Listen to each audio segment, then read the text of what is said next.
ओम नमो भगवते वासुदेवाय। ओम नमो भगवते वासुदेवाय।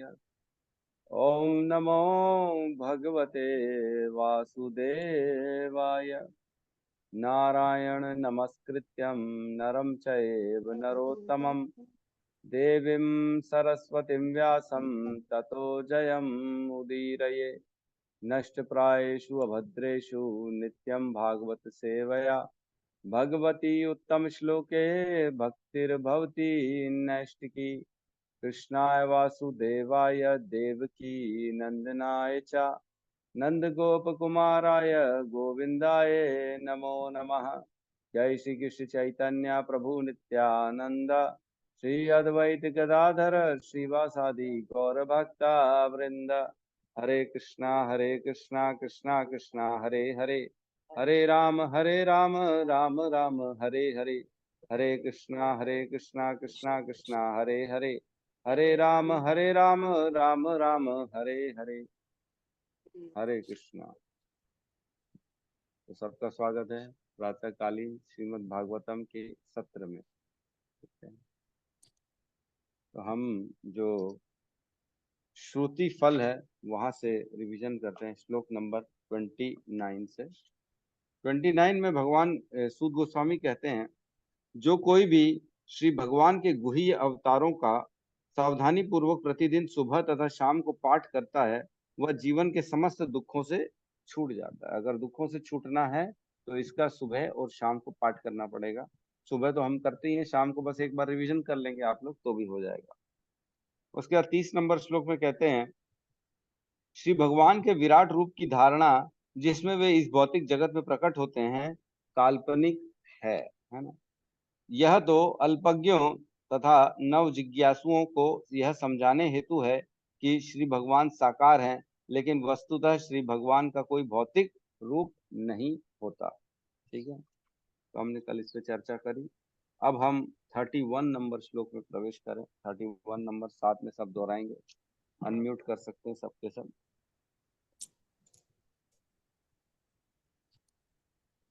हरे कृष्ण प्रभु जी, सादर प्रणाम। सादर प्रणाम। यथा नभसि मेघौघो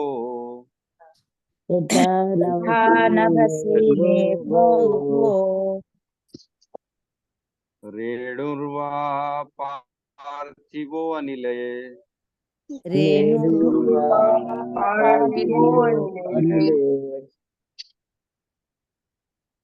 एवं दृश्यत्वम्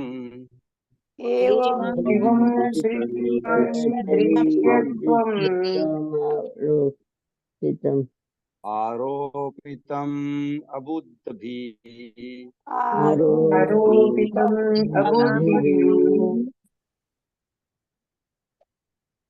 यथा नभसि मेघौघो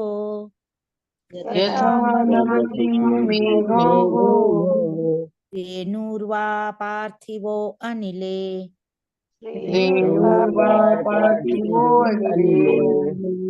एवं द्रष्टरि दृश्यत्वम्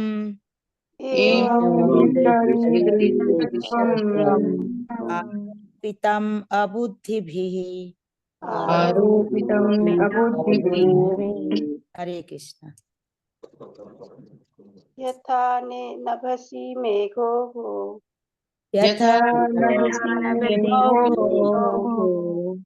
रेणुर्वा पार्थिवो अनिले एवं दृष्टारि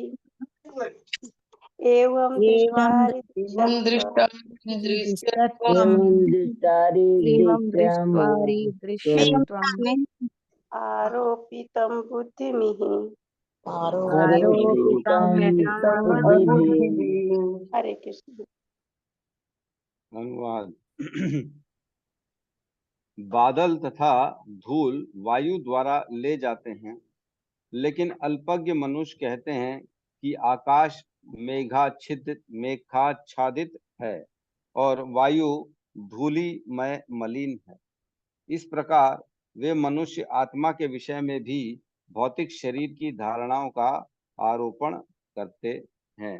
ओम अज्ञानतिमिरन्धस्य ज्ञानांजन शलाकया चक्षुरुन्मिलितं येन तस्मै श्री गुरुवे नमः। श्री चैतन्य मनोभीष्टं स्थापितं येन भूतले स्वयं रूपः कदा मह्यं ददाति स्वपदान्तिकं।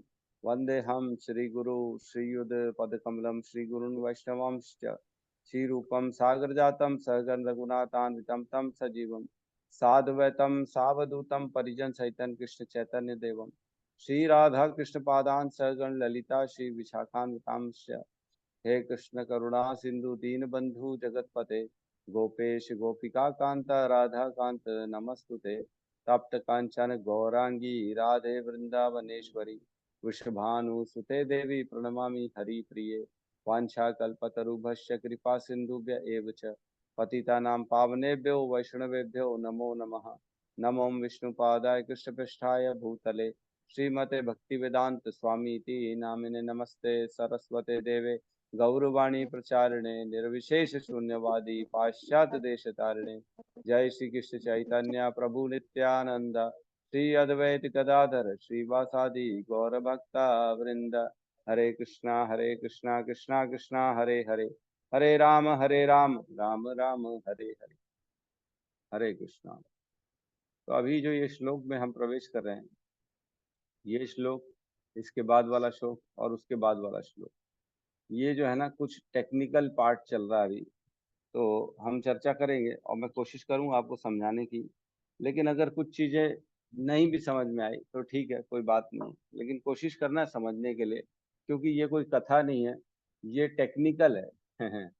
भागवतम जो है वो सिर्फ कथा स्तुतियां गुणगान और ये सब नहीं है। भागवतम में देखो कैसा एकदम साइंस चल रहा है, यहाँ पे साइंस की बात चल रही है। तो हम जैसे प्रवेश करेंगे, थोड़ा सा आप लोगों को लगेगा कि अरे यार ये सब क्या पढ़ना पड़ रहा है, हम तो भक्ति करने आए हैं और ये क्या पढ़ा रहे हो हमारे को, हम कोई स्कूल के बच्चे या कॉलेज के बच्चे थोड़ी है। लेकिन ठीक है, ये सब चीजें जो है ना हमारे अंदर हो रहा है, ये सब हमारे अंदर हमारे साथ डेली डेली चल रहा है। लेकिन जब तक हम इसमें क्लियर नहीं आएंगे, हम समझ नहीं पाएंगे, अपने आप को शरीर और आत्मा के भेद को नहीं कर पाएंगे, अलग अलग नहीं कर पाएंगे। हम सब जानते तो हैं कि मैं आत्मा हूं, शरीर नहीं हूं, लेकिन क्या चीजें ऐसी हैं जो हमको रोजमर्रा की जो है इस शरीर से इतना ज्यादा जोड़ देती है ना। कैसे हम इस शरीर के भावना को विलग कर सकते हैं कि मैं शरीर वाकई में नहीं हूं, है ना। इस चीजों पे प्रवेश करेंगे हम, तो थोड़ा सा संयम बरतिएगा।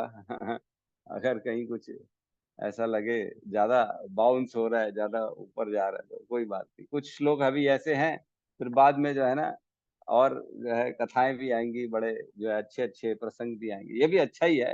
अच्छा तो पूरी भागवतम है, ठीक है। तो यहाँ कह रहे हैं यथा नभसी मोघ औघो, है ना, मेघ औघो। यथा जिस प्रकार, यथा मतलब जिस प्रकार, नभसी आकाश मतलब आकाश जो होता है, सब आकाश देखते हैं सब है। सत्यम प्रभु, आकाश कौन से कलर का होता है? तो ये स्काई ब्लू। ब्लू कलर का होता है ना। आनंदायनी माता जी, आपका भी यही कहना है? जी प्रभु जी। है ना। आकाश नीला होता है, सब जानते हैं, और सब यही कहेंगे कि सब आकाश नीला होता है। ठीक है, हम आगे पढ़ते हैं क्या होता है, बताएंगे। यथा नभसी मेघौघो, जैसे आकाश मेघ के बादलों से ढका रहता है ना। ढका रहता है कि नहीं? जब बादल बादल आ जाते हैं तो आकाश दिखता है क्या? काले काले बादल चारों तरफ दिखते हैं, आकाश नहीं दिखता, है ना, ढका रहता है। हम क्या बोलते हैं? बादलों से आकाश ढक गया है, अब सिर्फ बादल ही बादल है, आकाश नहीं दिख रहा हमको। ठीक है, आगे क्या कह रहे हैं? रेणुर्वा पार्थिवो अनिले, मतलब कि धूल से, जैसे पृथ्वी के धूल नहीं होती हवा में, जैसे हवा कई बार तेज हवा चलती, चारों तरफ धूल ही धूल दिखती है ना। तो क्या होता है कि धूलमय जो है, वायु बोलते हैं, पूरा वायु धूल धूल हो गई है, हर कहीं धूल ही धूल दिख रही है कि नहीं? कहते हैं ना कि रेणुर्वा पार्थिवो नीले, वायु में पूरी तरह से धूल मिल चुकी है।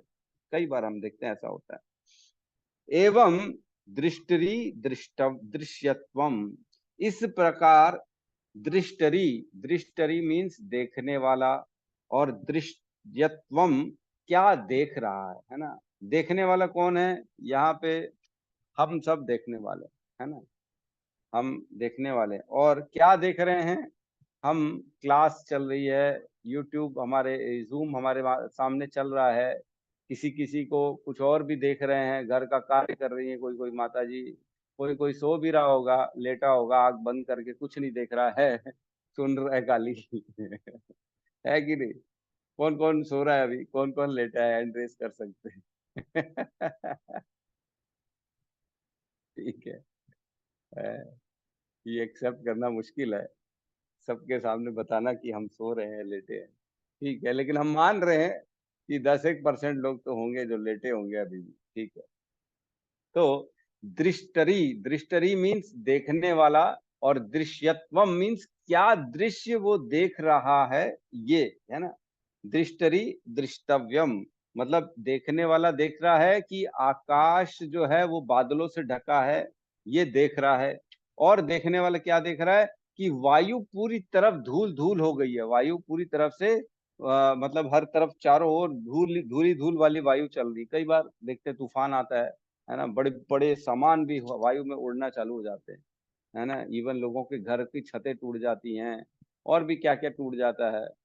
पूरा आंखों से आंख खोलो तो पूरा धूल ही धूल दिखता है चारों, है ना। क्या बोलते हैं उसको जो ऐसा गोल गोल घूमता है, क्या बोलते हैं? चक्रवात। चक्रवात। चक्रवात, है ना, चक्रवात। तो थंडरिंग क्या इंग्लिश में, और क्या बोलते पता नहीं इसको। तो इस तरह से कई बार हम देखते हैं ऐसा हो जाता है। अब इसके बारे में, इससे क्या समझाना चाह रहे हैं? कह रहे हैं आरोपितम अबुद्धि भी, ये बड़ा इंपॉर्टेंट है। ये चीजें ये समझ में, आरोपितम, आरोप समझते हैं, जैसे मैं आरोप लगाऊं सत्यम प्रभु आपने बहुत गलत किया है? आपने हमारी बात नहीं सुनी और आपने ऐसे इतना गलत गलत बोल दिया। तो सत्यम प्रभु करेंगे, अरे प्रभु जी मैं तो था ही नहीं वहां पे। मैंने कहा नहीं नहीं आप तो थे, आपने बोला था। अरे सत्यम प्रभु बोले नहीं प्रभु जी मैं तो अपने बिलासपुर में था, कंपनी के अंदर था, आपने किसी और की आवाज सुनी। तो क्या हुआ, ये आरोप कर दिया मैंने, आरोप लगा दिया, है ना। कोर्ट में भी आरोप लगाते कि नहीं एक दूसरे के ऊपर, तुमने चोरी करी है, तुमने डाका डाला है। वो फिर अपने आप को डिफेंड करता है, नहीं नहीं मैंने नहीं किया, मैं तो जो है इनोसेंट हूँ, मैं तो मासूम हूँ, मेरे को कुछ मालूम नहीं। अंदर से वही चोर होता है, लेकिन कोर्ट में बोलता है कि नहीं मैंने चोरी नहीं की। तो आरोप लगाया जाता है कि तुमने चोरी की। तो अब यहाँ पे क्या आरोप लगा रहे हैं? अबुद्धि भी, अल्पज्ञों द्वारा, अज्ञानियों द्वारा आरोप क्या लगाया जा रहा है? ये आरोप लगाया जा रहा है कि आकाश बादलों से ढक गया है। क्या आकाश बादलों से ढक जाता है सच में? क्या बादल में इतनी क्षमता है कि वो आकाश को ढक सके? क्या वायु सच में गंदी हो गई है? क्या वायु पूरी तरह से धूली धूली हो गई है? क्या वायु में पूरे गंदे कण मिट्टी मिल चुकी है? नहीं, ऐसा नहीं है। यह सिर्फ आरोप लगाया जाता है बेवकूफों के द्वारा, अल्पज्ञों के द्वारा, हमारे द्वारा। जैसे हम लोग लगाते हैं कि बादल से आकाश ढक चुका है। आकाश यथास्थिति अपनी जगह हमेशा रहता है। बादलों में क्षमता नहीं है कि वो आकाश को ढक सके। यद्यपि बादल हमारी दृष्टि को ढक देते हैं, हम देखने में असमर्थ होते हैं, इसलिए हम ये कहते हैं कि बादल से आकाश ढक गया है। जैसे सूर्य है, आज की डेट में, कल बारिश बहुत गिरी, परसों बारिश गिरी, तो क्या हम सूर्य देख पा रहे थे? तो हमने क्या कहा, सूर्य नहीं निकला है आज, सूर्य आज नहीं निकला है। क्यों? क्योंकि चारों ओर बादल ही बादल है, बारिश हो रही है, सूर्य आज निकला ही नहीं। तो क्या सूरज नहीं निकला है सही में? क्या कहते हैं, कौन बताना चाहेगा? सूरज निकलता है कि नहीं निकलता? प्रभु जी सूर्य तो निकलता है, चाहे बारिश हो चाहे कुछ हो, वो अपने समय हाँ, पर निकलता है और अपने समय पर वो होता है क्या होता है? यानी डूबता है। तो क्या सच में सूरज निकलता है और डूबता है? ये भी बता दो। नहीं प्रभु जी, नहीं, सच में समय पर यानी सूर्य ना निकलता है ना डूबता है। वो तो अपने हाँ ही कि सूर्य निकला है तो अपन देखते हैं, और डूबता है कि अपन अंधेरा हुआ तो सोचते डूब गया, कि जो कि सूर्य नहीं डूबता है। हाँ, ये सही कहा। अच्छा एक चीज बताओ, जैसे सुबह सुबह सूरज में निकलता है तो गर्मी नहीं लगती दिन में, लेकिन सूरज में बड़ी तापमान बढ़ जाता है। तो क्या सूरज का तापमान सुबेरे कम होता है दिन में बढ़ जाता है? हम ऐसे ही बोलते हैं ना, अब बहुत तेज हो गया सूरज यार, बहुत गर्मी दे रहा है सूरज। अब सुबह सुबह का सूरज ठीक रहता है, गर्मी कम देता है। तो क्या सच में सूरज सुबेरे कम ताप देता है, दिन में ज्यादा ताप देता है? कौन बताएगा? जल्दी सामने आइए, कोई तो बोलिए। हम मीनाक्षी माता जी, माधव प्रियसी माता जी से पूछते हैं। माता जी आप बताइए, आप चार्टेड अकाउंटेंट हैं।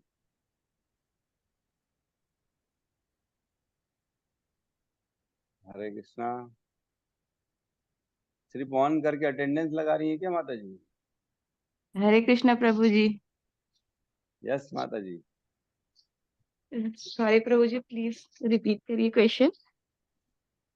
अच्छा, मैं ये बोला, जिस प्रकार हम बोलते हैं कि सुबह सुबह सूरज की गर्मी कम है और दोपहर के 12 1 2 बजे सूरज की गर्मी बहुत बढ़ जाती है, तो क्या सच में ऐसा होता है कि सुबेरे सूरज का ताप कम होता है और दिन में सूरज का ताप बढ़ जाता है?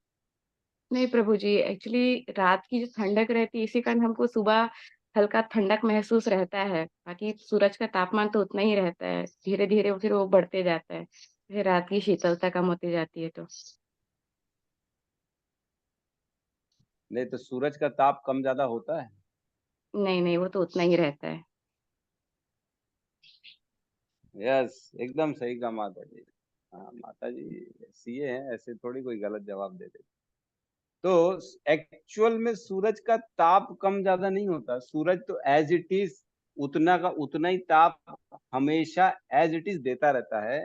लेकिन हमारी परिस्थिति ऐसी है कि हमको कम ज्यादा लगता है। तो जब हमको कम ज्यादा लगता है तो हम ये आरोप करते हैं सूर्य के ऊपर कि सूर्य कम तापमान दे रहा है, सूर्य ज्यादा तापमान दे रहा है। अब ये फिलॉसफी समझ में आ गई ना, क्या हम बात कर रहे हैं अभी, है ना? ये चीज समझ में आ। जी प्रभु जी।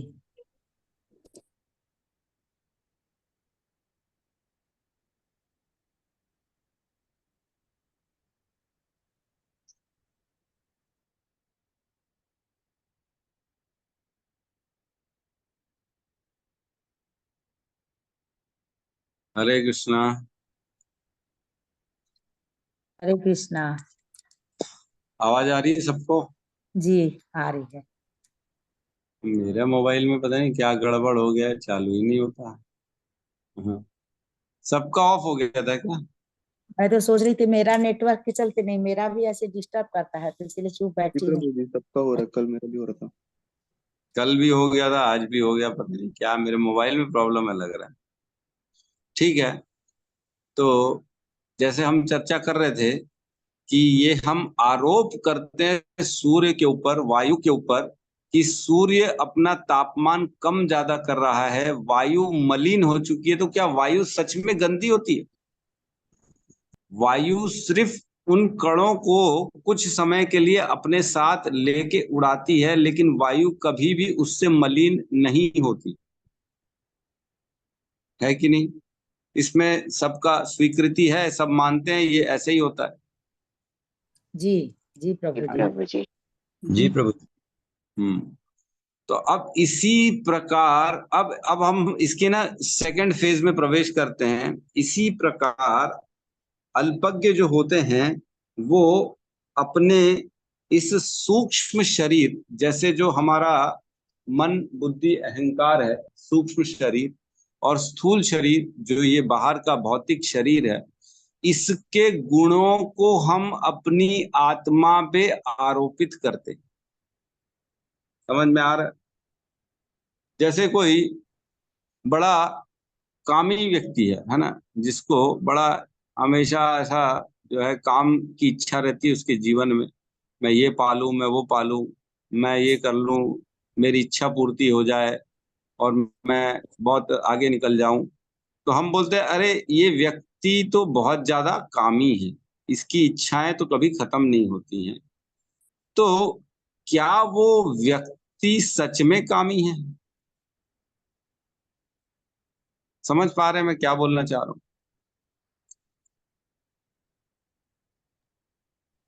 समझ में आ रहा है? नहीं प्रभु जी। नहीं समझ में आ रहा है? अच्छा, काम कहाँ रहता है?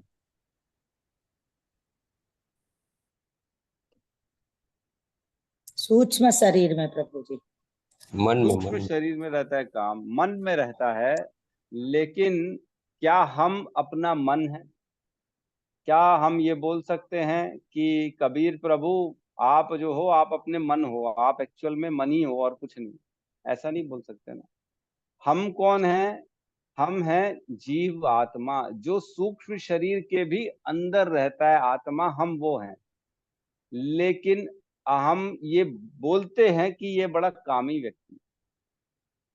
ये तो शरीर, सूक्ष्म शरीर और स्थूल शरीर के गुण हो गए जो आरोपित किए जा रहे हैं उस आत्मा पे, उस जीवात्मा पे, कि आप बड़े कामी हो, आप बड़े क्रोधी हो, आप बड़े ये हो, आप बड़े वो हैं। कोई गुणवान भी होता है तो बोलते अरे वाह क्या गुण है। तो क्या उस आत्मा का गुण है? हमने भगवत गीता में पढ़ा है, आत्मा तो गुणों के परे होती है है कि नहीं? गुण तो है, ऐसा जब प्रकृति में आती है तब गुण उसके ऊपर जो है सूक्ष्म शरीर को, मन बुद्धि अहंकार को ढक लेते हैं उसको। अब समझ में आ रहा है मैं क्या बोलना चाह रहा हूँ कि अभी भी किसी को समझ में नहीं जी प्रभु जी आ गए। आ गया ना? जैसे कोई व्यक्ति अपने सुख के लिए, अपने संतुष्टि के लिए पिक्चर देखता है, या बाहर होटल में खाना खाने जाता है, या कहीं पे घूमने चले जाता है, उसको लगता है कि मैं इसको करने से सुखी हो जाऊंगा, मेरे को संतुष्टि मिलेगी अगर मैं कुछ बाहर खा के आ जाऊंगा। तो क्या उसकी आत्मा जो है, जीव आत्मा, वो उसको खाने से उसको संतुष्टि मिलेगी? क्या उस जीव आत्मा को वो पिक्चर देखने से संतुष्टि मिलेगी? हाँ या नहीं? नहीं, नहीं मिलेगी प्रभु। नहीं नहीं मिलेगी। प्रभु जी। नहीं मिलेगी। लेकिन हम ऐसे क्यों बोलते हैं अरे मजा आ गया पिक्चर देख के, मेरे को बड़ा मजा आ गया, मैंने जब पिक्चर देखी या मैंने होटल में खाना खाया तो बड़ा मजा आया, अच्छा था, बहुत बढ़िया लगा, अच्छा लगा। किसको अच्छा लगा वो? मन तथा अपनी इंद्रिय को, मन को। हाँ, मन तथा इंद्रियों को अच्छा लगा। लेकिन हम कहते हैं कि मेरे को बड़ा अच्छा लगा। तो हम क्या अपना मन और इंद्रियां हैं? क्या मैं अपनी जवान हूं? क्या मैं ये बोल सकता हूं मैं ये जीवा माधवाचार्य है? ऐसा तो नहीं बोलते ना। यही नहीं बोलते हैं मेरे जीवा में ये प्रॉब्लम है। जैसे कभी कभी जो है छाले आ जाते हैं तो बोलते हैं ना मेरी जबान में छाले आ गए। मेरी जबान मतलब मैं नहीं हूं ये जबान। ये जबान मेरे को फिलहाल दी गई है उपयोग करने के लिए, यूज करने के लिए, लेकिन मैं ये जबान नहीं हूं। मैं ये हाथ भी नहीं हूं, मैं ये पैर भी नहीं हूं, मैं ये सर भी नहीं हूं, मैं ये जीवा नहीं हूं, ये मैं त्वचा नहीं हूं। ये सब मेरे को फिलहाल मिला है। लेकिन मैं अपने आप को इतना इनसे जोड़ लेता हूं कि इनको कुछ भी होता है तो मैं ये बोलता हूं कि मेरे को हो गया। लेकिन मैं कौन हूं? मैं एक जीवात्मा हूं। मैं अपने संबंध को इस शरीर से, इंद्रियों से इतना ज्यादा जोड़ लेता हूं कि ये आरोपित किया जाता है कि ये इसी के साथ हो रहा है। जीवात्मा को आरोपित किया जाता है कि जीवात्मा मलिन है, जीवात्मा क्रोधी है, जीवात्मा कामी है, जीवात्मा संतुष्ट हो गई है। लेकिन एक्चुअल में ऐसा नहीं है। ठीक है? समझ में आ रहा है? अब कुछ मैं एग्जांपल देता हूं आपको तो समझ में आएगा, है ना? जैसे जयदेव गोस्वामी, है ना, जयदेव गोस्वामी की कथा मैंने सुनाई थी सबको उस समय भगवत गीता के क्लासेस के समय। एक दो क्लासेस में हमने सारे जो है ना कुछ कुछ बड़े भक्तों की कथा सुनाई। तो जयदेव गोस्वामी की कथा में वर्णन आता है कि जयदेव गोस्वामी को एक बार चोरों ने उनके हाथ और पैर काट दिए थे और गड्ढे में फेंक दिए थे और वो उनका सामान लूट के भाग गए थे, है ना, याद है कि नहीं? अब उस परिस्थिति में भी जयदेव गोस्वामी बड़े आनंद की अनुभूति में भगवान के नाम का स्मरण श्रवण कर रहे थे, कीर्तन कर रहे थे, और उस स्थिति में भी बड़ा आनंद में थे। तभी वो राजा आया और राजा ने देखा कि ये क्या है, ये तो किसी साधु के हाथ पैर कटे हुए हैं, और तो भी उसके शरीर से इतना तेज निकल रहा है, तो भी वो जो है भगवान की भक्ति कर रहा। फिर वो राजा उनको उठा के बाहर लेके आया। तो क्या वो पीढ़ा में थे कि नहीं थे? आनंद कैसे आ गया उनके पास? हाथ पैर कटे हुए थे, फिर भी वो आनंद में थे। देखो, जितना जितना हम इस शरीर के साथ अपने आप को जोड़ते हैं, जितना जितना सूक्ष्म शरीर मन बुद्धि अहंकार के साथ अपने आप को हम जोड़ते हैं, उतना हम इसी में रम जाते हैं, और जितना हम अपने आप को इससे अलग करते हैं, तो इसके कष्ट और इसकी पीड़ाएं हमारे को सताती नहीं है ना। मतलब हम देखते हैं जड़ भरत की कथा में, जड़ भरत को जो है वो आदिवासी आदिवासी बोलते, कौन बोलते, जो उनको बलि चढ़ाने के लिए लेके गए थे माता के सामने, है ना, काली माता के सामने बांध दिया था, और बड़ी बलि चढ़ाने के लिए उनको लेके गए थे। भील लोग थे प्रभु जी, भील लोग भील थे क्या? शायद प्रभु जी। कबीले लोग थे। कबीले लोग थे, हाँ, भील नहीं थे, कबीले थे, कबीले वाले रहे होंगे। तो वो लेके गए थे, लेकिन जड़ भरत जो थे उन्होंने एक शब्द भी नहीं कहा कि मेरे को मत मारो, मेरे को बचा लो, मेरे को जाने दो, मेरे को भक्ति करने दो, मेरे को मरना नहीं है, मेरे को तो भगवान की भक्ति करनी। वो शरीर के भाव से इतना ऊपर उठ चुके थे कि शरीर की पीड़ा, शरीर के कष्ट, शरीर की सारी चीजों से वो अपने आप को अलग कर लिए थे कि मैं ये शरीर हूं ही नहीं, ये मन बुद्धि अहंकार भी मैं नहीं हूं, ये शरीर का जिसको जो करना है करे, मैं तो प्रभु का नाम अंदर ही अंदर स्मरण करूंगा, बस। है कि नहीं? है ना। जैसे परीक्षित महाराज थे, परीक्षित महाराज को जब 7 दिन की कथा का श्रवण कर रहे थे वो सुखदेव गोस्वामी से, तो सुखदेव गोस्वामी कंत कहते हैं, अब हे परीक्षित, तुम्हें मृत्यु से भय लग रहा है क्या? तो परीक्षित महाराज कहते हैं, मृत्यु मृत्यु क्या होती है? मृत्यु क्या होती है? मृत्यु का तो अब जो है स्थिति नहीं है मेरे पास। अब हम पहुंचते हैं वापस भगवत गीता के श्लोक में। भगवान कहते हैं, देहिनो अस्मिन यथा देहे कौमरम यौवनम जरा तथा देहांतर प्राप्ति धीरस तत्र न मुह्यति। हे मेरे अर्जुन, ये जो व्यक्ति है, जीवात्मा है, ये एक शरीर लेके उत्पन्न होता है, और ये शरीर पहले बाल्य अवस्था में रहता है, फिर जवानी की अवस्था में जाता है, फिर ये बुढ़ापे की अवस्था में जाता है, फिर आत्मा शरीर छोड़ के नए शरीर में चली जाती है। तो जो धीरवान व्यक्ति है वो इस स्थिति में मोहित नहीं होता, शोक नहीं करता। जब कोई व्यक्ति अपना शरीर छोड़ दे तो हम क्या कहते हैं, अरे ओ चले गए, ओ हमको छोड़ के अकेले चले गए, हम कैसे रहेंगे, ये होगा, हम रोते हैं। तो क्या वो सही में मर गए? क्या कहेंगे आनंदायिनी माता जी, क्या सही में मर गए वो? नहीं प्रभु जी, उनका तो मरते शरीर तो का है ही नाश नहीं। हुआ है, शरीर शरीर हाँ, खत्म हुआ है। शरीर, अच्छा शरीर खत्म हुआ था, तो शरीर जीवित कब हुआ था?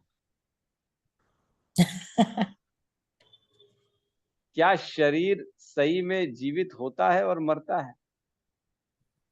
शरीर हर पल मर रहा है, हर पल हर पल। कहाँ है आज वो शरीर, बचपन वाला शरीर? बताओ, सबके जी पास था कि नहीं था?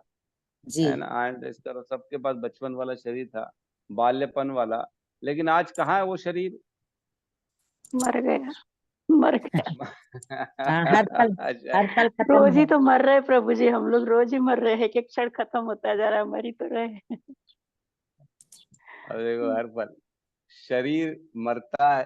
क्या कौन मर रहा है यहाँ पे? मर तो कुछ भी नहीं रहा है, ना शरीर मर रहा है ना आत्मा मर रही है। शरीर तो क्या है? 5 तत्वों का शरीर है, वो स्वरूप बदल रहा है, बस खाली बदलता जा रहा है, लेकिन कुछ भी मर नहीं रहा है। ये आरोपित किया जाता है, आरोप लगाया जाता है। जैसे आकाश ढक चुका है, वैसे ही ये आरोप लगाया जाता है कि जीवात्मा ये मर गया, वो मर गया। ऐसा होता ही नहीं, एक्चुअल में मृत्यु है ही नहीं, है ना। भगवान कहते हैं भगवत गीता में अर्जुन को, हे अर्जुन, तुम्हारे और मेरे अनेक अनेक जन्म हो चुके हैं, मैं सबको जानता हूं, तुम किसी को भी नहीं जानते। क्यों? क्योंकि तुम बद्ध अवस्था में हो, तुम नहीं देख सकते हो। मैं मुक्त अवस्था, भगवान तो भगवान है, वो सब देखते हैं। मैं सब कुछ देख सकता हूँ, लेकिन तुम कुछ भी नहीं देख सकते हो। तो हम ये देख नहीं सकते कि मेरे अनंत जीव, मेरे को अनंत योनियां प्राप्त हो चुकी है, सब छूटती गई छूटती गई छूटती गई। अब ये आ गई, ये भी छूट जाएगी, अगले में चले जाएंगे। लेकिन जब अगले में जाएंगे तो इसको भूल जाएंगे, फिर उसके बाद में जाएंगे तो सब भूल जाएंगे। पीछे का सब भूलते चले जाते हैं, आगे बढ़ते चले जाते हैं। तो ये ज्ञान रखना जरूरी है कि आत्मा तो वही है जो सनातन काल से, अनादि काल से आत्मा चली आ रही आ रही है, और आज इस शरीर में बैठी है, कल दूसरे शरीर में बैठेगी, परसों तीसरे शरीर में बैठेगी। तो हे मेरे भक्तों, हे मेरे जो है शिष्यों, ये बताओ, क्या ये शरीर मेरा है? क्या ये सूक्ष्म शरीर जो मन बुद्धि अहंकार है ये मेरा है, कि ये स्थूल शरीर जिसमें ये हाथ और पैर मिले हुए हैं, इससे ये मेरा है? वो क्या मेरा है?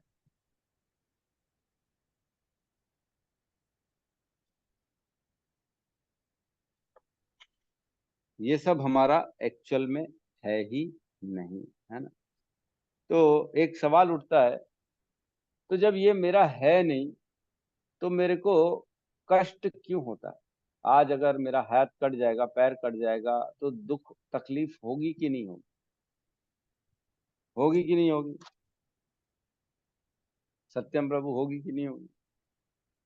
ये प्रभु जी। जी प्रभु जी, शरीर से अटैचमेंट के कारण। शरीर से अटैचमेंट के कारण बड़ी तकलीफ होती है। हम देखते हैं जिससे अटैचमेंट नहीं है, जैसे सपोज करो एक किसी का घर का बच्चा जो है आर्मी में है ना, बॉर्डर में लड़ाई में लड़ रहा है, तो फोन आया, न्यूज आया, ओहो हमारे यहाँ के कैप्टन जो है फलाना फलाना फलाना शहीद हो गए। तो ठीक है, घर वाले ने सुना, अच्छा ये तो हमारा बच्चा नहीं है, चलो कोई बात नहीं है, कोई दुख नहीं है, पीड़ा नहीं है, ठीक है, अब होता है, क्या कर सकते हैं। लेकिन सपोज करो वो न्यूज गलत थी, और वो न्यूज जो थी वो इन्हीं के बच्चे के लिए थी, गलती से किसी और का नाम ले लिया गया था, है ना। तो जिसका नाम ले लिया गया था, वो घर में बैठे बैठे दुखी हो जाएंगे कि हमारा तो घर का बच्चा मर गया। और जिसका बच्चा एक्चुअल में मर गया था, जिसको न्यूज गलत नाम दी गई थी, उसके घर में कोई दुखी नहीं होगा, वो लोग नहीं नहीं हमारा घर तो ठीक है, हमारा बच्चा ठीक है कम से। तो सिर्फ ये जुड़ाव की वजह से हम अपने, अपना जो अटैचमेंट है, अपना विस्तार है, अपना जो जो अब हम अपने की भावना जो आ जाती है, उसके कारण हमारे को दुख हुआ है कि नहीं। जबकि वो एक्चुअल में मरा नहीं, लेकिन सिर्फ न्यूज आ गई कि ये मर गया, तो दुखी हो गए, रोना धोना चालू हो गया, ओहो हाय हाय ये क्या हो गया है। लेकिन जिसका एक्चुअल में मरा नहीं, मरा है, उसके यहाँ न्यूज गलत नाम की आ गई, तो वो लोग अभी सब ठीक है। तो एक्चुअल में सच्चाई में कौन मरा है? जो दुखी नहीं है, जो सब बढ़िया है, ठीक बैठे, वो मरा है। लेकिन जो दुखी है वो एक्चुअल में मरा नहीं है। तो सिर्फ ये अटैचमेंट के कारण, ये भावना के कारण, ये सुनने मात्र से कि हमारे घर का बच्चा मर गया, आदमी दुखी हो जाता है। लेकिन ये एक्चुअल में नहीं है, एक्चुअल में न मरा है न वो जिंदा है। जिसके यहाँ मरा है वो लोग दुखी नहीं है, जिसका जिंदा है वो लोग दुखी हो गए हैं। एक्चुअल में ऐसा नहीं है। ये सिर्फ हमारी सोच, हमारे जुड़ाव के, हमारी आसक्ति के कारण ये दुख हमारे को हो जाता है। उसी प्रकार जब तक हम ये शरीर, मन, बुद्धि, अहंकार को अपना मान के रखते हैं, तब तक हमको ये दुख होता रहता है कि ओहो मेरा हाथ ये, ओहो मेरा ये पैर। लेकिन जिस दिन हम इस शरीर की भावना से ऊपर उठ जाते हैं कि हम आत्मा हैं, हम शरीर नहीं हैं, हम इस सारे दुखों से परे हो जाते हैं। जैसे जयदेव गोस्वामी, हाथ कट गए, पैर कट गए, फिर भी वो जो है भगवान की भक्ति कर रहे हैं और मजे से कर रहे हैं, है कि नहीं? ये भाव किस स्तर पे आ जाता है ना? भाव, हम जानते हैं नवदा भक्ति के 9 स्तर होते हैं, है ना? जिसमें श्रवणम कीर्तनम स्मरणम विष्णु श्रवणम कीर्तनम विष्णु स्मरणम पाद सेवनम अर्चनम वंद्यम दास्यम साख्यम आत्मनिवेदनम, ये 9 तरह से हम भक्ति कर सकते हैं। लेकिन जो मैं भक्ति की विधियां बता दी आपको। जो स्टेजेस होते हैं वो श्रद्धा से स्टार्ट होती है। पहले श्रद्धा, फिर साधु संग, फिर भजन क्रिया, फिर अनर्थ निवृत्ति, फिर निष्ठा, फिर रुचि, आसक्ति, भाव, प्रेम। ये 9 जो है ये ऐसे रैंक ऊपर बढ़ता है आदमी भक्ति में धीरे धीरे धीरे। सबसे पहले श्रद्धा होती है जो कि कोमल होती है, फिर प्रगाढ़ श्रद्धा होती है भगवान की भक्ति में, फिर लोगों के साथ जुड़ाव होता है। जैसे आप सब हमारे इस भजन क्रिया इधर आते हैं, भगवत गीता भागवतम की कक्षा में हम एक दूसरे साधु संग करते हैं और भजन करते हैं, भगवान का नाम गुणगान की क्लास लेते हैं, सुनते हैं ताकि भगवान की भजन कर सके। भजन क्रिया, साधु संग। फिर उसके बाद अनर्थ निवृत्तियां होती है, जीवन से अनर्थ नेगेटिविटी बाहर जाना चालू हो जाती है। जब पूरी नेगेटिविटी चली जाती है फिर निष्ठा के स्तर पे आ जाते हैं। नहीं, अब तो किसी भी कीमत में मैं भगवान का नाम छोड़ूंगा ही नहीं, मैं ये क्लास भागवतम की छोड़ूंगा ही नहीं किसी भी कीमत पर। ये निष्ठा आ जाती है। भले रात को 2 बजे सोएंगे तो भी सुबह उठेंगे, क्लास तो करनी है। भले कुछ भी हो, 16 माला तो करनी है मेरे को, किसी भी हाल में मैं ये छोड़ूंगा नहीं, भले बाकी सब छूट जाए मेरे से। ये होती है निष्ठा। निष्ठा के स्तर पे आ जाते हैं। फिर उसके बाद रुचि आना बढ़ जाती है। रुचि, फिर इंटरेस्ट खुद से, ओहो कितने प्यारे लग रहे हैं भगवान के विग्रह, नाम में बड़ा मजा आ रहा है। जैसे हमारी आनंदायिनी माता जी 16 माला का नियम है लेकिन करती 32 माला है। क्यों? क्योंकि नाम में उनको मजा आने लग गया, नाम ही लेती है। वाह वाह, नाम में कितना मिठास है ना? रुचि आ गई है, नाम में इंटरेस्ट आ गया। फिर आसक्ति आ जाएगी। जैसे हमको अपने बच्चों में आसक्ति होती है ना, माँ को अपने बच्चे में आसक्ति, ओहो मेरा बच्चा क्या कर रहा है, कैसा क्या कर रहा है, वैसी हमको भक्ति में भगवान में जो है आसक्ति आ जाएगी। इतनी आसक्ति अब तो बस उससे अलग हो ही नहीं सकते किसी भी स्थिति पे। फिर आता है भाव और फिर प्रेम। तो भाव के स्तर में पहुंचने पर जो है ना, हम इस शरीर से अपने आप को विलग कर लेते। समझ में आ रहा है? मैंने ये बताया जो 9 स्टेजेस, इसमें शुरू के जो है 7 स्टेजेस, 8वें स्टेज जो है भाव तक जब पहुंचते हैं तब हम अपने आप को शरीर नहीं मानते हैं, तब हम भगवान की आत्मा रहते हैं और इस शरीर, सूक्ष्म शरीर और स्थूल शरीर से परे हो जाते हैं। भाव के स्तर में पहुंचना पड़ेगा। लेकिन भाव के स्तर के नीचे जो होता है ना, व्यक्ति को बड़ी मुश्किल होती है। वो अपने आप को शरीर ही मानता है।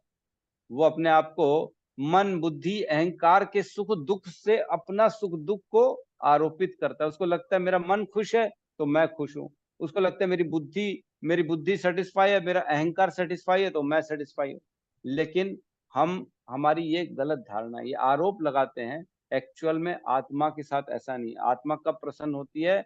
जब उसको भगवान की भक्ति मिलती है ना। जीवेरे स्वरूप है कृष्णेर नित्य दास। हम कौन हैं? भगवान कृष्ण के नित्य दास हैं।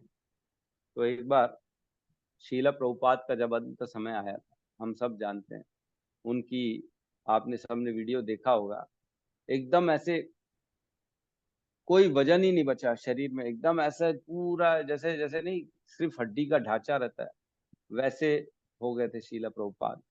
और अंत समय में लेटे हुए थे, और तो भी वो श्रीमद् भागवतम के ट्रांसलेशन जो है वो डिक्टेशन कर रहे थे।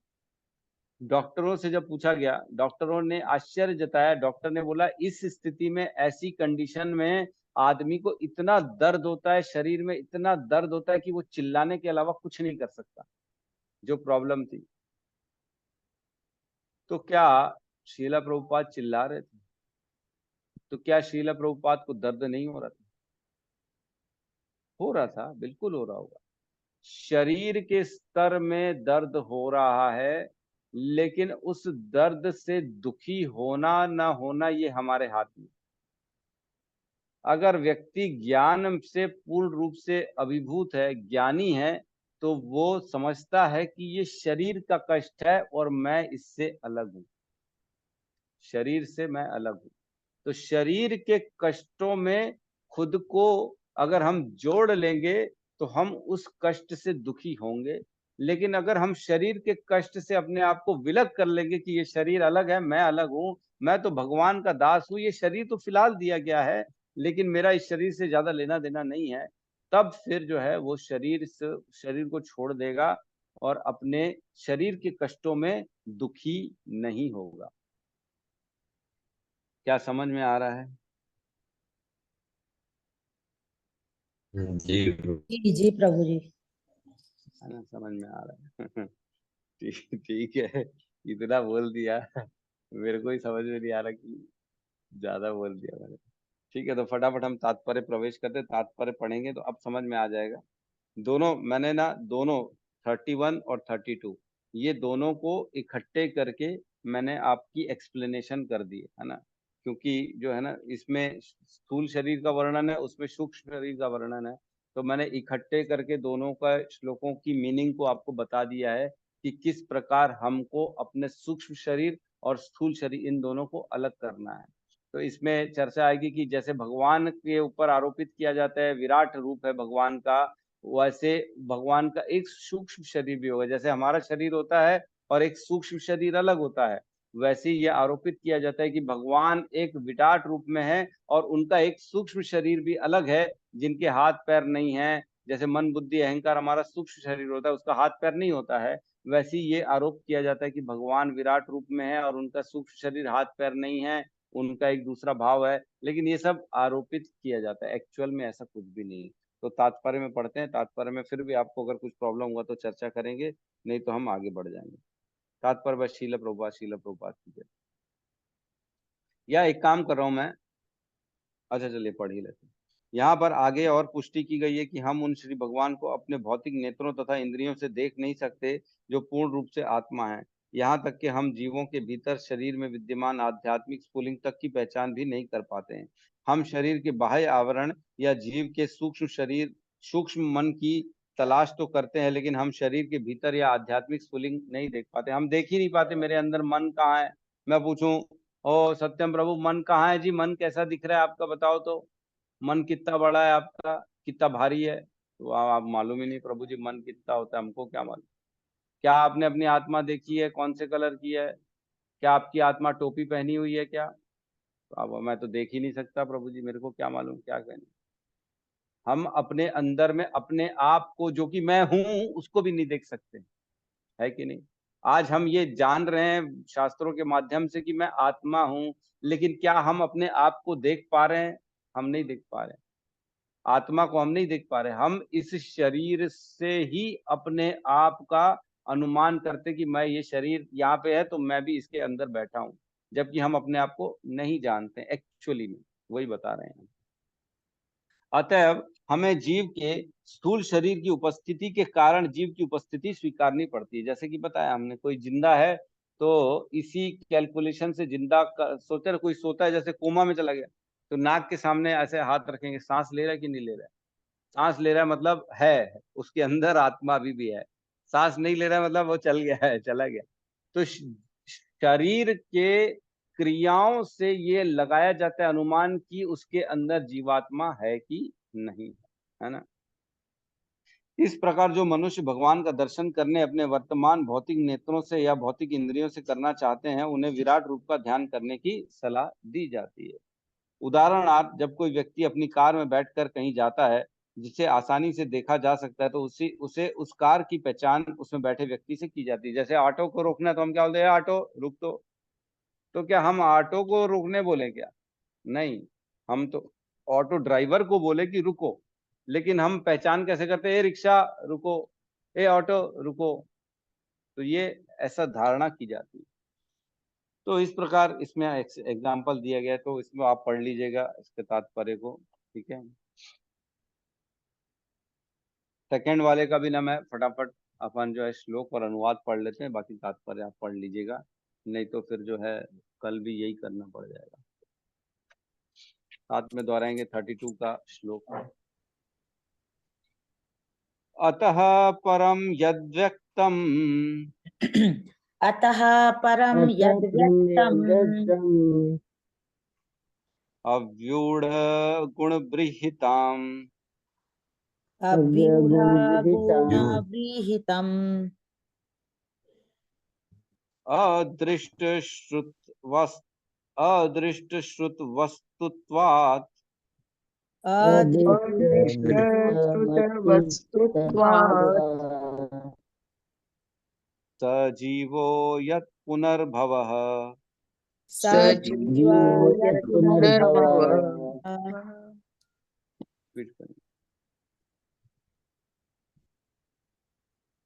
अतः परम यद्व्यक्तम् अतः परं यद् अव्यक्तम् अव्यूढगुणव्रीहितम् अव्यूढगुणव्रीहितम् अदृष्टाश्रुतवस्तुत्वात् अदृष्टाश्रुतवस्तुत्वात् अजीवो यत् पुनर्भवः।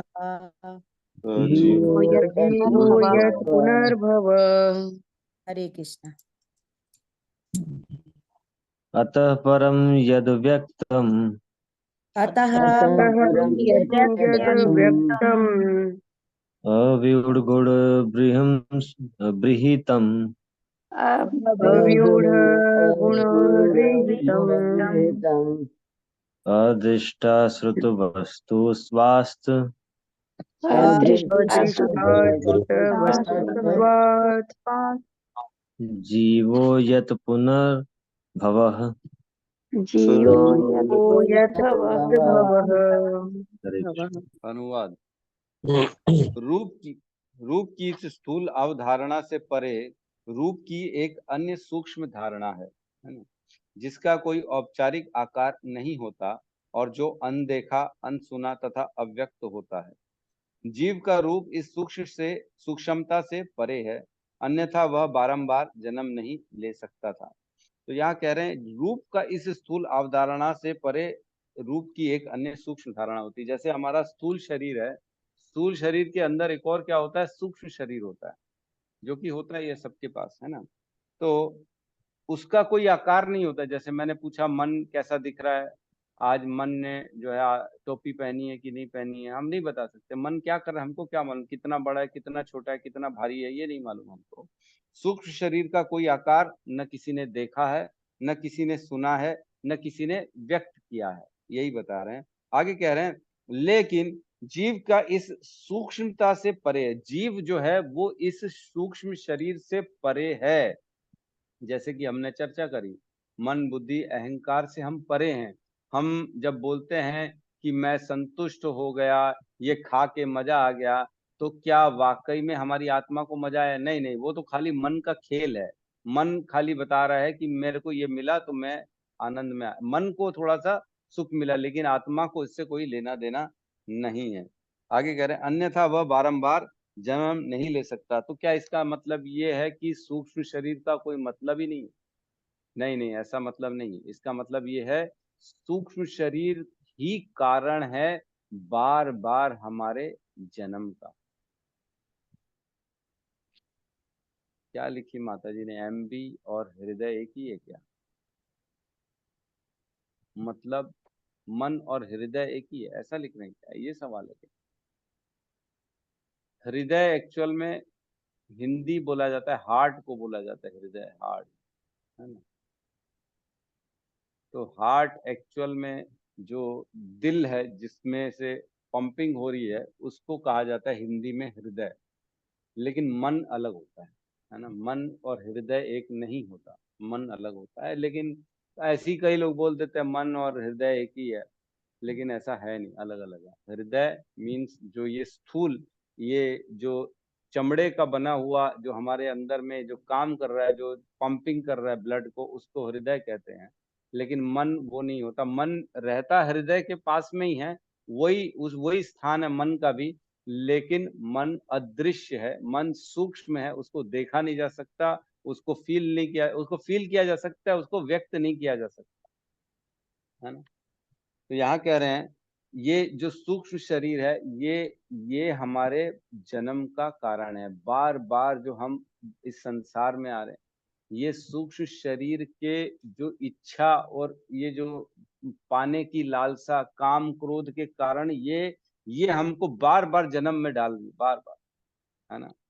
जो हम पढ़ते हैं ना, कहते हैं पुरुष प्रकृति स्थो ही भुंगते प्रकृति जान गुणा कारणम गुण संगो अस्य सदसद योनि जन्मसु। ये कारण जो है, ये गुणों के संग के कारण बार बार जन्म हो रहा है हमारा। और क्या कहते हैं, इच्छा द्वेष समुत्थेन द्वंद्व मोहेन भारत, है ना, सर्वभूतानि सम्मोहम सर्गे यान्ति परंतपा। ये इच्छा द्वेष के कारण बार बार व्यक्ति आ रहा है इस संसार में, आ रहा है। इच्छा और द्वेष, इच्छा और द्वेष कहाँ से हो रही है? ये मन से हो रही है। मन के कारण इच्छाएं उत्पन्न होती है। मैं ये खा लूं, मैं ये पालूं, मैं उसका संग कर लूं, मेरे ये प्रिय है, मेरी वो प्रिय है, मेरा ये बच्चा है, मेरा ये कुत्ता है, मेरा ये है, वो है। और उसी के कारण बार बार बार बार जन्म मृत्यु के चक्र में आना पड़ता, सिर्फ इसी के कारण, सूक्ष्म शरीर के कारण। ठीक है, तो इनके तात्पर्य को आप पढ़ लीजिएगा दोनों के, और किसी का कोई प्रश्न है तो हम ले सकते हैं। यह सत्यम प्रभु कहिए। हरे कृष्ण चंदन प्रणाम प्रभु जी। प्रभु जी, जब आप अभी डिस्कस कर रहे थे जयदेव प्रभु जी के बारे में, तो मेरे दिमाग में बस यही आ रहा था कि जैसे क्या इसको ऐसे समझ सकते हैं कि जैसे मान लीजिए एक छोटा बच्चा होता है और उसको अगर हल्का सा भी चोट लगता है, कहीं से कट पिट जाता है हाथ या हल्का कुछ होता है तो वो फिर रोता है, क्योंकि उसका अटैचमेंट रहता है। लेकिन जैसे ही वो धीरे धीरे धीरे एज के साथ वो बढ़ता जाता है, तो वही चोट अगर दोबारा से लग जाती है तो वो सहने की क्षमता भी बढ़ जाती है और वो धीरे धीरे डिटैचमेंट होने लगता है। डिटैच। तो क्या देखो, जैसे जयदेव प्रभु जी वाला था, जो एक तरह से डिटैच हो गए थे और भक्ति में लीन थे, मतलब हाथ पैर कट भी गए बट फिर भी उनको फर्क नहीं पड़ा, क्योंकि वो शरीर से अटैचमेंट नहीं थे। देखो, जो आपने एग्जाम्पल दिया ना, ये एग्जाम्पल हम इस केस में नहीं ले सकते, क्योंकि बच्चे का शरीर और बड़े का शरीर, बड़ा जो होता है ना, डिटैचमेंट कब होता है? जब हम ज्ञान से अभिभूत हो, जब ये ज्ञान आएगा आपके पास, है ना, अपना अटैचमेंट आप शरीर से निकाल के भगवान में लगाओगे, तब आप डिटैच हो पाओगे। देखो, भी हमने पढ़ा था भगवत गीता में, मन तो हमेशा कार्य करता ही रहता है। मन आपको हमेशा कहीं ना कहीं फंसाने की कोशिश करेगा। तो बेहतर यह है कि मन को हम उचित स्थान दें फंसने का। समझ में आ रहा है? मन को जब तक दूसरा कोई स्थान नहीं दोगे ना, तो वो विचरण करता ही रहेगा, कहीं ना कहीं आपको फंसाता रहेगा। तो जब तक हम भगवान कमल नयन के चरणों में अपने मन को नहीं लगाएंगे, तब तक हम अपने आप को भक्ति के ज्ञान से डिटैच नहीं कर पाएंगे। तो बच्चे का और बड़े का एग्जाम्पल तो गलत है, क्योंकि वो दोनों भक्ति के बिना डिटैचमेंट नहीं हो पाएगा। अगर सपोज करो, चलो किसी ने ज्ञान ज्ञान योगी है, वो बड़ी तपस्या कर रहा है, और वो अपने आप को शरीर से एक मान लो डिटैच कर भी दिया, है ना, सपोज करो तपस्या कर रहा है बड़े लाखों लाखों साल तक, है ना, शरीर में सड़ रहा है। हमने पढ़ा था कि जो है हिरण्यकश्यपु का शरीर खत्म होने आ गया था, इतना उसने तपस्या करी थी, शरीर के स्तर से ऊपर उठ गया था। ज्ञान के कारण, वो तपस्या के कारण उसने कर दिया था, लेकिन तो भी उसका जो सूक्ष्म शरीर है ना, वो उसको दोबारा इस संसार में लेके ही आएगा। उस डिटैचमेंट का पूर्ण अर्थ नहीं निकल सकता जब तक वो भगवान के चरणों में नहीं है। तो हमारी तो डिटैचमेंट की बात ही अलग है, बगैर ज्ञान के, बगैर तपस्या के डिटैचमेंट हो ही नहीं सकता, है ना। तो कई लोग होते हैं निराकारवादी, निर्विशेषवादी, जो तपस्या करते हैं, शरीर के स्तर से ऊपर उठते हैं, लेकिन वो ऊपर उठना जो है ना, वो पूर्ण लाभ नहीं मिल सकता, उसमें जो हमारे को भक्ति और मुक्ति है वो नहीं मिल सकती, है ना। वो फंसा ही रहेगा इस संसार में। ठीक है, तो सही ज्ञान मिलेगा, तब सही रूप से आप डिटैच हो पाओगे, है ना। जी प्रभु। यस कबीर जी, कहिए। कबीर प्रभु आपका हैंड रेज है। हरे कृष्ण प्रभु जी। हरे ये कृष्णा। सूक्ष्म शरीर में क्या क्या आता है प्रभु जी? मन, बुद्धि और अहंकार, ये 3 चीजों से बनता है सूक्ष्म शरीर। और स्थूल शरीर जो बाहरी शरीर है ये हमारा, ये बनता है 5 तत्व से। भ से भूमि, ग से गगन, भ ग व से वायु, अ से अग्नि, न से नीर। ये 5 चीजों का ये स्थूल शरीर बनता है। और 3 चीजें जो है वो मन, बुद्धि, अहंकार, इससे बनता है हमारा जो है सूक्ष्म शरीर। तो एक श्लोक आता है भगवत गीता के 7वें अध्याय में, अपरा प्रकृति जिसको बोलते हैं, है ना। भूमि रापो अनल वायु खम मनो बुद्धि रेव च अहंकार इति में भिन्ना प्रकृति अष्टधा। 8 चीजों की अपरा प्रकृति होती है जिससे हम बनते हैं, वो है ये 8 चीजें भगवत गीता के 7वें अध्याय में बताया गया है। और एक परा प्रकृति होती है जो जीव आत्मा होती है, वो इन सब के अंदर होती है, वो भगवान की परा प्रकृति है। और ये अपरा प्रकृति है, हमने पढ़ा था अपरा प्रकृति मतलब निकृष्ट, बेकार, और परा मीन्स उत्कृष्ट। जीव आत्मा उत्कृष्ट है, बाकी ये सारे 8 चीजें निकृष्ट है। तब हमने अच्छे से पढ़ा था इसका। तो आप जो है ना वो हमारा जो लिंक है 7वें अध्याय का, मेरे ख्याल से 4-5वां श्लोक है जिसमें चर्चा हुई थी, वो तो सत्यम प्रभु वो शेयर कर दीजिएगा ताकि लोग पढ़ सकें, समझ सकें कि अपरा प्रकृति और परा प्रकृति क्या है। चौथा और पांचवा अपरा प्रकृति और परा प्रकृति। ठीक है, 7.4 और 5 कबीर जी आप सुन लीजिएगा तो और क्लियर हो जाएगा कि हम कैसे ये शरीर, सूक्ष्म शरीर बनता है, कैसे स्थूल शरीर बनता है, कैसे जीवात्मा इन सब से मिलती है, कैसे इनका ऊपर आज जीवात्मा के ऊपर पूरी तरह से मतलब हाईजैक हो जाता है। जैसे एयरप्लेन हाईजैक हो जाता है ना, फिर जो गुंडा बोलेगा वही करेगा पायलट। तो वैसे ही इस अपरा प्रकृति से हमारी जीवात्मा जो कि परा प्रकृति है वो हाईजैक हो जाती है। फिर जो मन बोलता है वही करता है, जो बुद्धि बोलती है वही करता है, जो अहंकार बोलता है आदमी वही करता है। तो ये हाईजैक हो गया है हमारी आत्मा, हमारे को हमारा असली स्वभाव नहीं मालूम है। ठीक है, हरे कृष्ण प्रभु। आशा करते हैं धन्यवाद। धन्यवाद। आशा करते हैं सबको समझ में आया होगा। हमारी माधव प्रियसी माता जी क्या समझ में आया? कोई डाउट है?